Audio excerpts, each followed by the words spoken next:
할렐루야.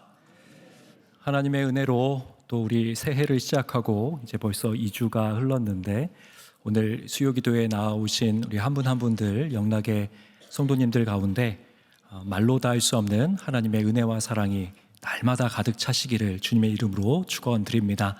우리 옆에 계신 분에게 이렇게 한번 인사 나누겠습니다. 하나님께서 일하십니다. 하나님께서 일하십니다. 우리 가슴에 두 손을 모으고 이렇게 자신을 향해 한번 선포해 보겠습니다. 하나님께서 일하심을 기대합니다.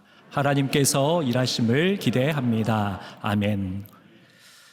저는 오늘 이 햄릿과 셰익스피어의 이야기로 오늘 설교를 시작하려고 합니다. 이 둘은 어떤 관계가 있을까요? 셰익스피어는 햄릿을 아주 잘 압니다. 속속들이 그에 대해서 다 알고 있죠. 그런데 이 햄릿은 셰익스피어에 대해서 자신의 모든 수단을 다 동원하여 알고자 한다 할지라도 그를 알 수가 없습니다. 그 이유가 무엇일까요? 그래서 너무나 당연하죠. 이 햄릿이라고 하는 작품은 셰익스피어가 희곡으로 이제 저자로 쓴 작품이기 때문에 그렇습니다. 그래서 지금 이야기를 들으면서도 햄릿과 셰익스피어가 과연 무슨 관계인가? 둘이 친구 아니었나? 아니면 혹시 햄릿이 셰익스피어를 쓴 건 아닌가? 이렇게 혼돈하는 분이 계실 수도 있는데 그렇지 않다는 거죠. 햄릿은 셰익스피어의 작품에 등장하는 주인공이기 때문에 그의 저자를 알 수가 없다라는 것입니다.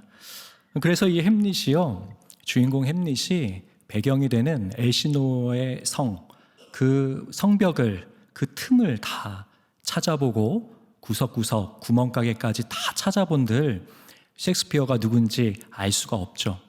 그런데 이 햄릿이 셰익스피어가 어떤 존재인지 아는 한 가지 유일한 방법이 있다면 그것은 저자가 자신의 이야기를 그 작품 안에 녹여 놓았을 때 그 수준과 범위에 대해서만 햄릿은 그 셰익스피어를 알 수 있을 겁니다. 이것을 기독교 용어로 계시라고 합니다. 하나님이 보여주신 만큼, 알려주신 만큼 우리는 그 하나님을 알 수 있는 것이죠. 지금 이 이야기는 저의 이야기가 아니라 20세기의 위대한 기독교 변증가로 일컬어지는 C.S. 루이스의 이야기입니다. 우리가 사는 지금 이 시대는 이 무신론의 철학적인 사조와 이 공격 가운데 놓여 있죠.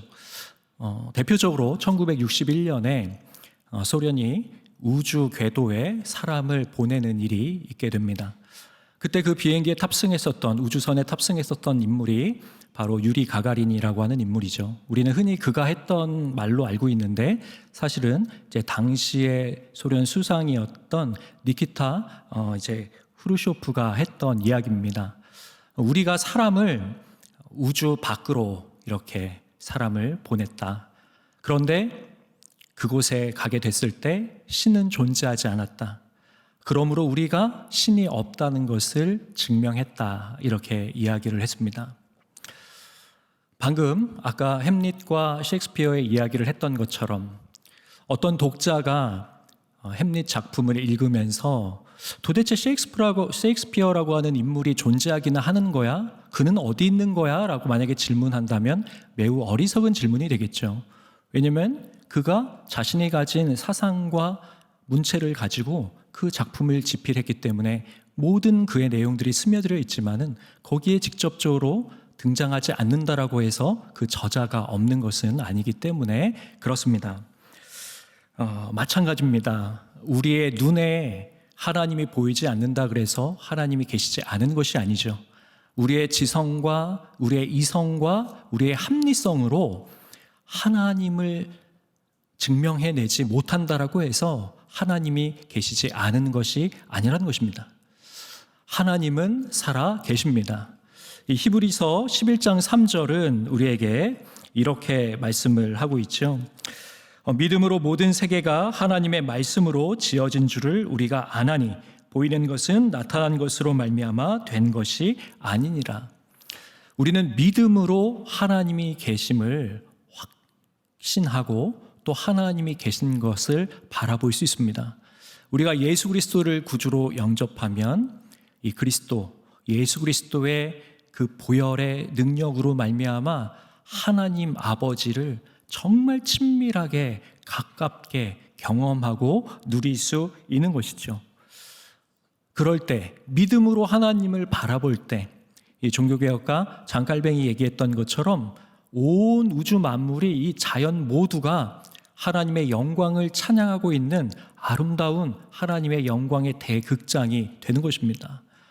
풀잎 하나도 꽃잎 하나도 하늘에 지저귀는 새 소리도 다 하나님의 창조주의 살아계신 그 영광을 노래하고 있는 것이죠.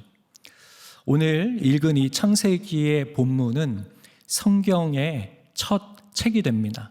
바로 이 시작의 책이라고 불릴 수 있겠죠. 오늘 이 말씀을 통해서 이 창조주 하나님의 그 창조의 손길을 살펴보며 하나님이 어떻게 일하고 계시는지를 세 가지로 살펴보려고 합니다. 그리고 그 손길을 통해서 우리의 삶이 바로 하나님의 일하심을 경험하는 삶이 되기를 주님의 이름으로 축복합니다. 오늘 첫 번째로 하나님은 어떻게 일하고 계시는가 한번 따라해 보겠습니다. 하나님은 빛으로 일하신다. 빛으로 일하신다. 하나님의 창조가 어떻게 이루어지는지 2절과 3절의 말씀을 한번 읽어드립니다. 땅이 혼돈하고 공허하며 흑암이 깊음 위에 있고 하나님의 영은 수면 위에 운행하시니라. 하나님이 이르시되 빛이 있으라 하시니 빛이 있었고. 창조 전에 이 세계가 어떤 상태에 있었는지를 알 수 있는 본문입니다. 오늘 2절 말씀을 보면 창조 전에 이 세상의 특징을 세 가지로 설명하고 있는데 그것은 첫 번째로 혼돈이었고 공허였고 흑암이다, 이렇게 그 특징을 설명하죠. 먼저 이 혼돈이라고 하는 것은 무엇인가? 이 영어 성경을 보면 폼레스로 이렇게 되어 있습니다. 무슨 의미냐? 형태가 없다라는 것이죠. 형체가 없는 상태이다라고 이렇게 정의가 되어 있습니다. 만약에 우리가 물 한 잔을 마시려고 해도요, 이 물이라고 하는 그 소중한 이 음료를 마시기 위해서 그 형태가 있어야 됩니다. 컵이 있어야 되겠죠. 만약에 컵이 없으면 그 물은 다 바닥에 쏟아져서 마시지 못하는 무용지물이 될 겁니다. 창조 전 이 세상은 어떻는가? 바로 이 형태가 없었기 때문에 모든 것이 무질서한 바로 혼돈, 카오스 상태에 놓여 있었다라고 이렇게 설명을 하는 거죠. 두 번째로 창조 전의 상태는 공허였다라고 얘기를 합니다. 영어 성경은 empty라고 되어 있습니다. 이 공허라고 하는 것은 말 그대로 텅 비어 있는 상태, 무의 상태를 의미합니다. 아무것도 존재하지 않기 때문에 너무나 허전하고 공허한 바로 그 상태를 이야기를 하죠. 이것은 마치 우리의 내면 세계와 비슷합니다. 우리의 내면에 채워도 이 갈급함이 해소되지 않은 어떠한 영역들이 있죠. 이 공허하고 갈급한 우리의 영혼의 영역이 있다는 것이죠.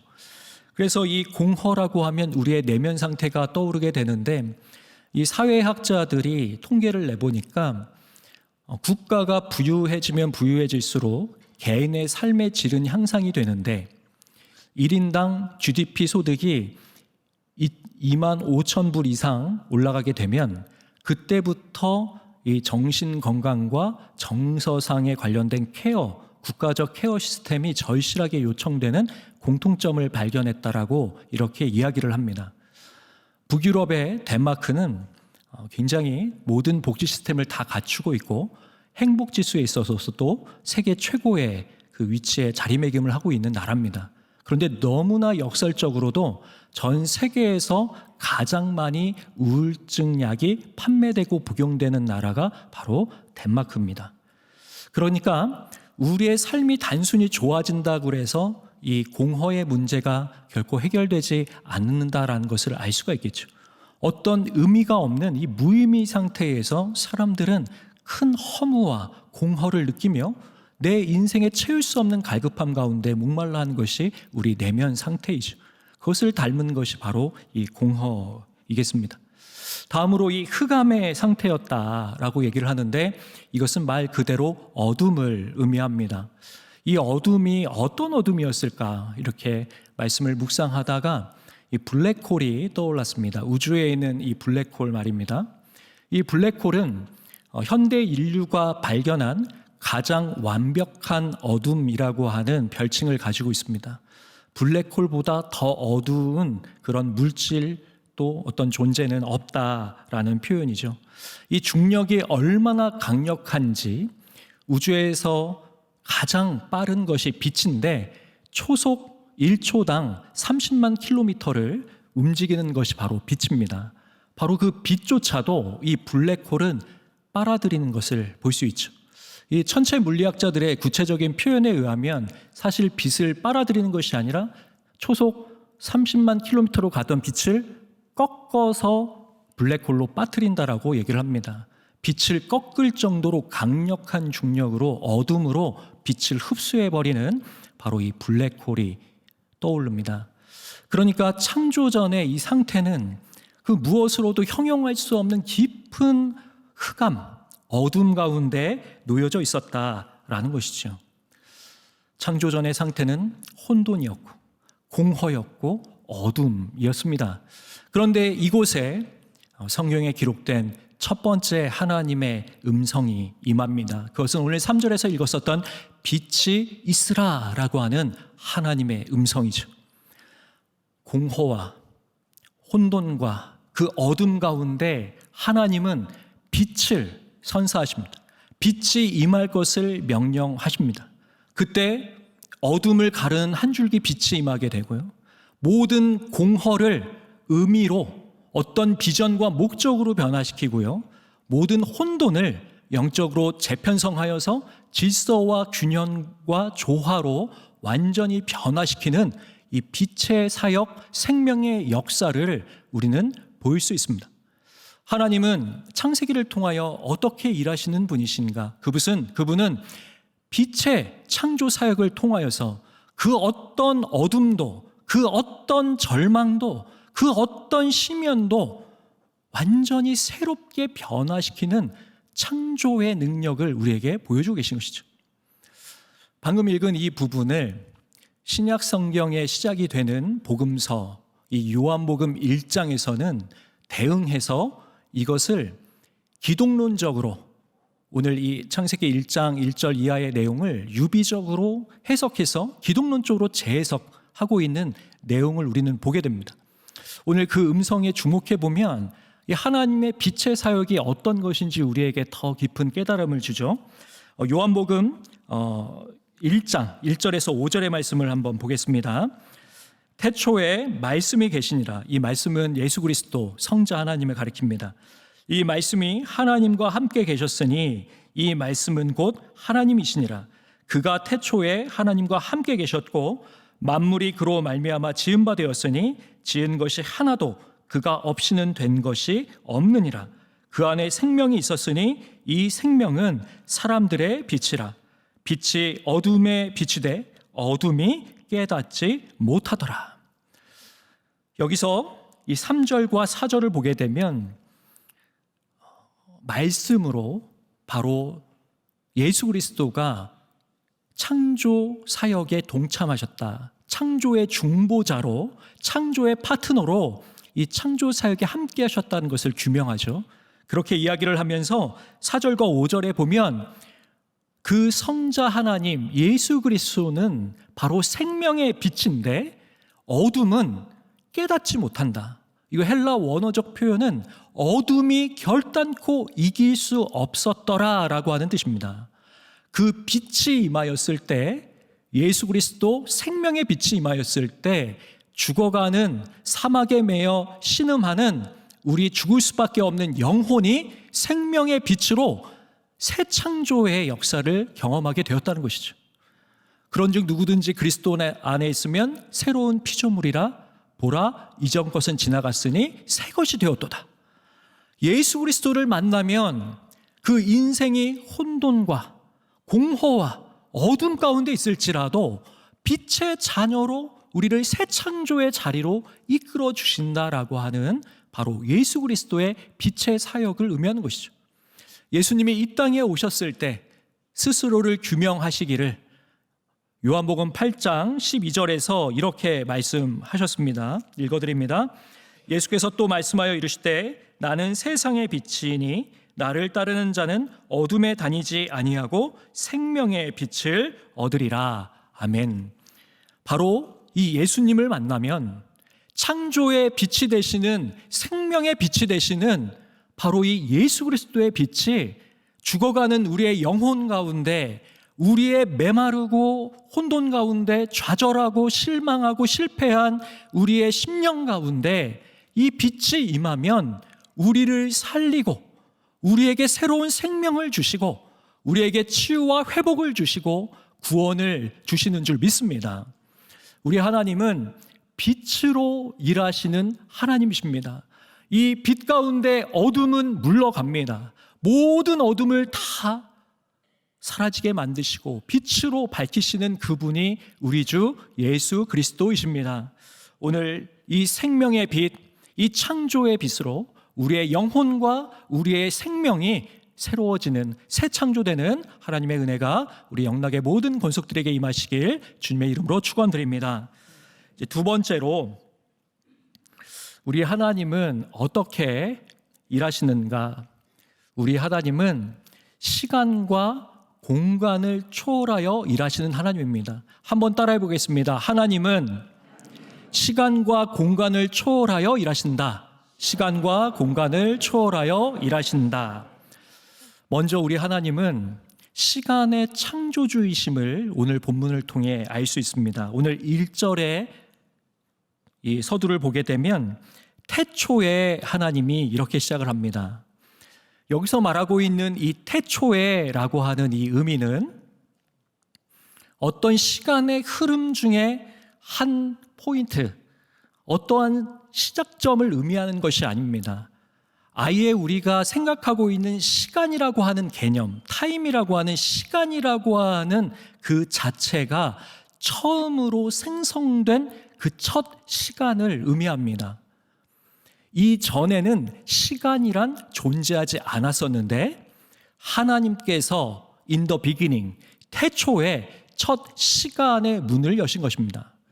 이것을 해석하기를 초대교회 교부인 아구스티누스는 시간은 창조주 하나님의 피조물이다, 이렇게 설명을 했습니다. 우리에게는 과거가 있고 현재가 있고 장차 다가올 미래가 있지만 하나님은 시간에 종속되시거나 시간 안에 갇혀 계신 분이 아니라 전지전능하신 우리 하나님은 영원에서 영원에 계시는 유일한, 모든 것이 현재인, 과거나 현재나 미래나 모든 것이 한 번에 통찰되시는 바로 영원한 지존하신 하나님이시라는 것이죠. 그 하나님께서 처음으로 시간이라고 하는, 태초에라고 하는 시간의 문을, 타임이라고 하는 개념을 처음으로 우리에게 열어주셨다는 것이죠. 하나님께서 시간을 창조하셨기에 시간의 주인은 하나님이십니다. 그러므로 히스토리, 이 세상의 모든 역사는 히즈 스토리, 하나님의 이야기인 것이죠. 시간의 참 주인이 하나님이심을 우리는 알 수 있습니다. 또한 오늘 이 말씀 통해서 하나님은 공간의 창조자이심을 발견하게 됩니다. 오늘 본문의 6절과 8절의 말씀을 한번 읽어드립니다. 하나님이 이르시되 물 가운데에 궁창이 있어 물과 물로 나뉘라 하시고 하나님이 궁창을 만드사 궁창 아래의 물과 궁창 위의 물로 나뉘게 하시니 그대로 되니라. 하나님이 궁창을 하늘이라 부르시니라. 여기까지 읽겠습니다. 하나님이 처음에는 이 세상이 완전히 물로 돼 있었던 거죠. 그런데 하나님께서 위의 궁창과 아래 궁창으로 나누십니다. 그리고 그 비어져 있는 그 사이를 하늘이다 칭하신 것이죠. 하나님께서 하늘을 창조하셨습니다. 이제 9절 10절 말씀을 또 이어서 읽어봅니다. 하나님이 이르시되 천하의 물이 한 곳으로 모이고 묻이 드러나라 하시니 그대로 되니라. 하나님이 묻을 땅이라 부르시고 모인 물을 바다라 부르시니 하나님이 보시기에 좋았더라. 이제 하나님께서 물을 한 곳에 모이게 하시니 바다가 되었고 묻을 드러나게 하셨더니 거기가 땅이 되었습니다. 땅과 바다, 하늘, 모든 공간을 하나님께서 창조하신 것이죠. 스페이스, 공간을 하나님이 만드신 것이죠. 하나님께서 시간과 공간의 창조주이시다. 이 사실이 우리에게 어떻게 연결이 되는 것일까요? 이것은 우리의 인생이, 우리의 삶의 모든 것이 시간과 공간의 주인이신 그 하나님 손 아래에 있다라고 하는 명확한 바로 증거가 되는 것입니다. 그러므로 우리가 살아가는 이 모든 삶이 시간과 공간의 주인이신 하나님 안에 놓여 있다는 것이죠. 그때 우리가 발견하는 것이 무엇이냐면 우리의 인생을 나의 시간표로 살아가는 것이 아니라 바로 하나님의 타이밍, 하나님의 때를 기다릴 수 있는 믿음의 사람이, 소망의 그리스도인이 될 수 있다라는 것입니다. 우리는 과거에 이루지 못한 것 때문에 전전긍긍하고, 만약에 내가 그것을 그때 선택했더라면 내 인생이 지금 이렇진 않을 텐데 후회하고 스스로를 비판하고 절망 가운데 머물지만, 하나님 안에 거할 때 시간의 창조주이신 하나님께서 우리에게 가장 좋은 것을 하나님의 때에 반드시 주신다라는 것입니다. 그러므로 우리는 조급해하지 않고 불안해하지 않고 걱정하지 않고 두려워하지 않고 하나님의 시간표에 우리의 인생을 맡길 수 있는 것입니다. 이 갈라디아서 6장 9절에서는 이렇게 말씀합니다. 우리가 선을 행하되 낙심하지 말지니 포기하지 아니하면 때가 이름에 거두리라. 여기서 말하는 그 때가 바로 하나님의 때, 카이로스, 하나님의 타이밍을 의미합니다. 우리가 낙심하지 않고 포기하지 않고 끝까지 믿음을 지키고 인내하면 하나님의 때에 시간의 참 주인이 되시는 그 하나님의 손 아래에서 모든 것이 합력하여 선을 이루게 될 줄 믿습니다. 또한 베드로전서 5장 6절은 또 이렇게 우리에게 말씀합니다. 그러므로 하나님의 능하신 손 아래에서 겸손하라. 때가 되면 너희를 높이시리라. 우리가 스스로 이 땅에서 좀 잘 되고 남들보다 조금 더 높은 자리에 올라가기 위해서 아등바등할 필요가 없다라고 하는 이야기입니다. 하나님 앞에서 겸손하면, 내 마음을 하나님 앞에 낮추고 시간의 주인이 하나님이심을 믿는다면 하나님의 때에, 하나님의 타이밍이 우리에게 주어질 때 하나님이 우리를 높이시겠다라고 하는 바로 그 약속입니다. 우리가 이 약속을 믿는다면 시간의 주인이신 하나님의 시간표에 우리의 삶을 내어 맡기고 그 가운데 평온함을 누리며 살아가게 될 줄 믿습니다. 또한 하나님, 우리 공간의 창조주이신 하나님이 우리와 함께 하실 때 우리의 삶은 동행하시는 하나님으로 말미암아 늘 안전합니다. 시편 139편 7절과 10절의 말씀은 다윗의 고백이에요. 다윗은 이렇게 고백을 합니다. 내가 주의 영을 떠나 어디로 가며 주의 앞에서 어디로 피하리이까?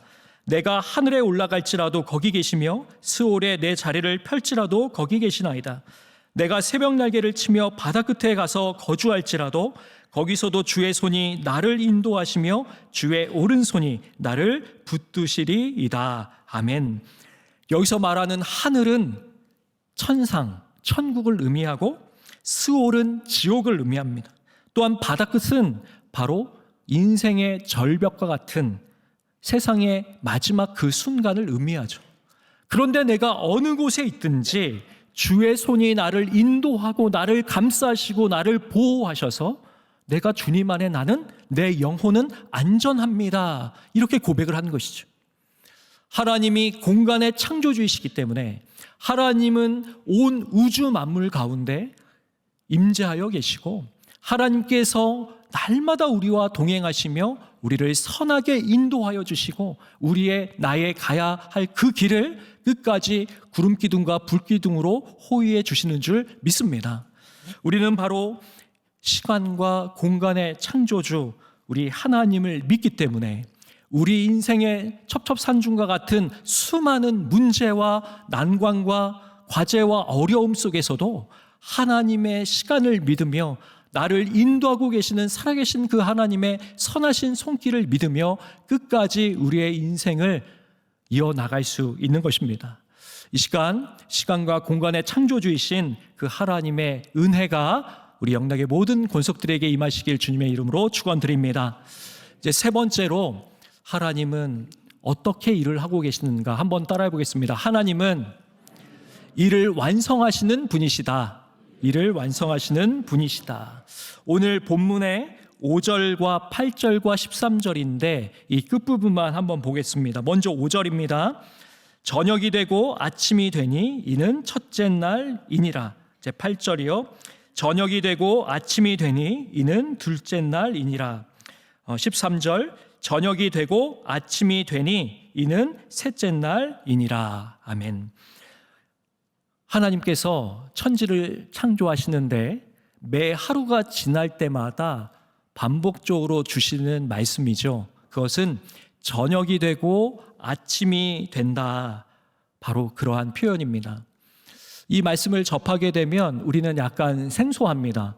우리가 생각하는 하루는 아침이 되고 그리고 열심히 땀 흘리고 또 애쓴 다음에 저녁을 맞이하는 것인데 성경은 저녁이 되고 아침이 된다라고 이렇게 밤에서 낮을 향해 그 방향의 흐름이 나가고 있다는 것이죠.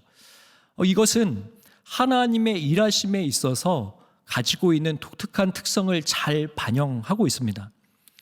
먼저 이 밤이 갖는 상징, 이미지가 뭘까요? 이 저녁, 밤이 갖는 상징성은 우리 인간의 입장에서 그것은 바로 쉼입니다. 저녁이 되면 이제 깜깜해지고 육체가 피곤해지고 이제 쉬어야 하는 그런 쉼의 시간을 맞이하게 되는 거죠. 내가 아무리 아침 내내 열심히 공부를 하고 업무를 보고 목표를 위해 달려갔을지라도 저녁이 되면 쉬어야 합니다. 우리에게 저녁은 쉼의 시간이죠. 그리고 낮의 시간은 열심히 앞을 향해 달려나가야 되는 그런 시간이 됩니다. 그런데 하나님의 시간표는 우리와 반대라는 것입니다. 하나님이 일하시는 시간이 언제냐면 우리의 저녁 시간대, 날이 저물어 가고 이제 우리는 더 이상 할 수 없는 한계가 왔을 때, 내 노력과 내 의지와 나의 결단으로 더 이상 할 수 없는 그 상황이 오게 되었을 때, 내가 철저히 하나님 앞에 수동성이 되었을 때, 그때 하나님은 일하기 시작하신다는 겁니다. 하나님이 왜 저녁 시간에 일을 하실까요? 그것은 일의 완성은 나에게 달리는 것이 아니라 바로 하나님께 달려있다는 것을 우리에게 말씀해 주시는 것이죠. 철저하게 피조물된 우리가 하는 것이 아니라 진정한 창조주가 되신 하나님이 완성하신다라고 하는 선언이며 고백인 것입니다. 이 마가복음 4장에 보면 예수님이 아주 흥미로운 비유를 하나 말씀하셨습니다. 그것은 스스로 자라나는 씨에 대한 비유입니다. 이 마가복음 4장 26절 또 27절 말씀을 제가 한번 읽어드립니다. 또 이르시되 하나님의 나라는 사람이 씨를 땅에 뿌림과 같으니 그가 밤낮 자고 깨고 하는 중에 씨가 나서 자라되 어떻게 그리 되는지를 알지 못하느니라. 아주 신기한 일인 거죠.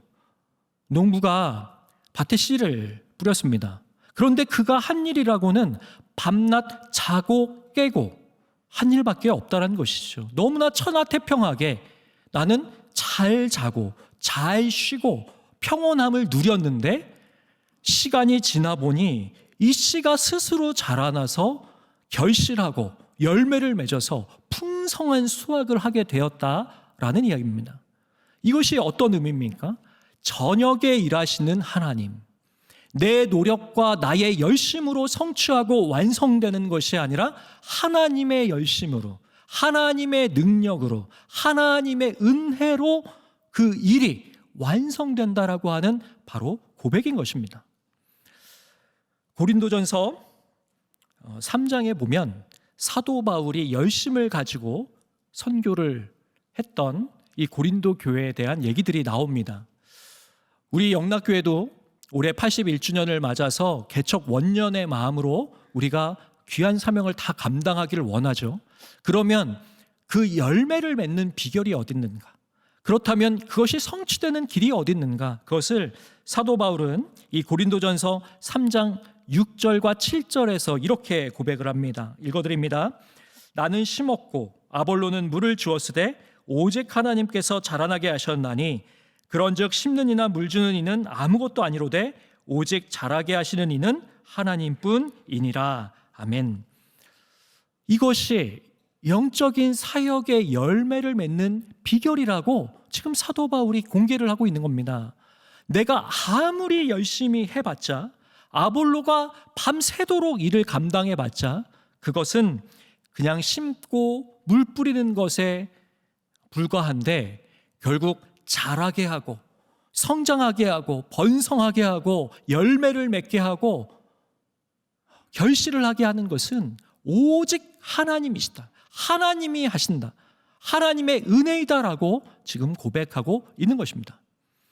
우리가 기억할 것은 하나님이 이를 완성하신다라고 하는 사실입니다. 그러므로 내가 힘을 빼면 뺄수록 내 의지와 노력이 아닌 하나님의 은혜를 간절히 사모하고 하나님을 구하고 나가면 나갈수록 하나님 나라의 아름다운 열매들이 맺히게 되는 것입니다. 이 자리에 우리 학생들 자녀를 둔 우리 성도님들 또 우리 손주들 있는 분들이 계시죠. 많은 인지뇌과학자들이 동일하게 하는 얘기가 있는데요. 그것은 밤새도록 하루에 잠 2-3시간만 자면서 공부를 아무리 열심히 해도 결국은 성적이 안 오른다는 거예요. 그러면 어떻게 해야 성적이 오르느냐? 열심히 공부하고 7시간 이상 자라고 얘기를 합니다. 신기한 것은 열심히 공부하고 깊은 잠을 자게 되면은 공부했던 것들이 알아서 다 자리를 찾아가서 이 장기 기억으로 뇌 안에서 그것이 다 저장이 된다는 거예요. 잠을 잘 자야, 깊은 잠을 자야 공부한 것이 효과가 있다라는 것이 참 신기하죠. 이 밤에 일어나는 이런 일들이 있다는 겁니다. 이 코로나 때를 한번 생각해 보게 됩니다. 코로나가 창궐하게 되니까 이 전염병 때문에 모든 공항들이 다 폐쇄가 돼서 하늘에 비행기가 날아다니질 않습니다. 그리고 모든 휴양지 다 길이 막힙니다.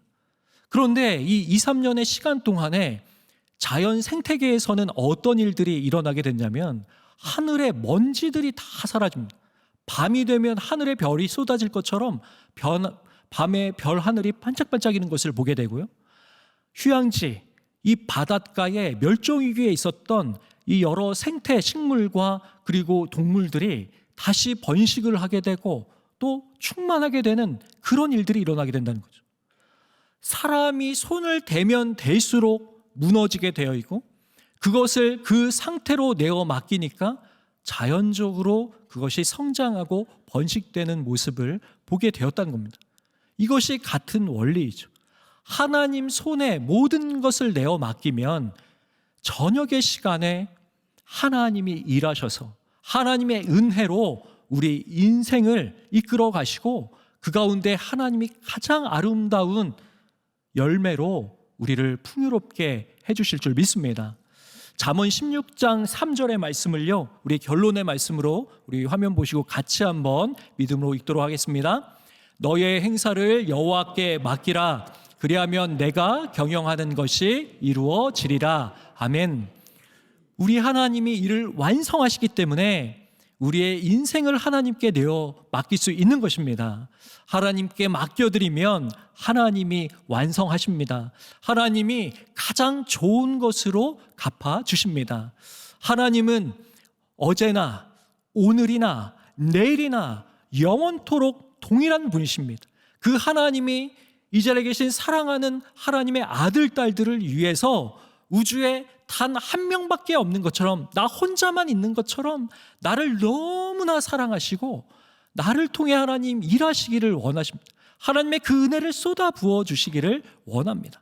하나님께서 일하고 계시다는 것을 믿으시기 바랍니다. 오늘 그 하나님의 선하신 그 빛의 역사가 하나님의 시간과 공간을 초월하여 사랑하시는 그 은혜의 은총이 또 우리의 인생을 경영하시고 완성하시는 하나님의 그 위대한 손길이 오늘 이 자리에 계신 영락의 모든 권속들에게 임하여서 2026년도 하나님을 찬양하고 경배하고 간증의 주인공이 될 수 있는 우리 영락의 모든 사랑하는 권속들 다 되시기를 주님의 이름으로 축원드립니다. 기도하겠습니다. 은혜와 사랑의 하나님 아버지, 창조주 하나님의 위대한 그 손길, 그 일하심이 우리 영락교회와 우리의 가정과 우리의 일터와 나의 영혼 가운데 이루어지기를 간절히 소망합니다. 하나님, 우리 내면 안에 혼돈과 공허와 모든 흑암 중에서도 생명의 빛을 비추어 주셔서 생명 대신 예수 그리스도로 말미암아 생명을 얻고 풍요로운 생명을 넉넉히 누리는 영락의 모든 권속들이 될 수 있도록 은총 베풀어 주시옵소서. 모든 어둠은 예수 그리스도의 이름으로 물러가게 하여 주시고 생명과 진리와 창조의 능력으로 우리를 덧입혀 주시옵소서. 우리 영락교회에 주신 81주년에 하나님 복음의 능력으로 춤추는 위대한 비전이 하나님의 손 아래에서 완성될 수 있도록 축복 더하여 주시옵소서. 이 모든 것 감사드리며 우리 주 예수 그리스도의 이름으로 기도드립니다. 아멘.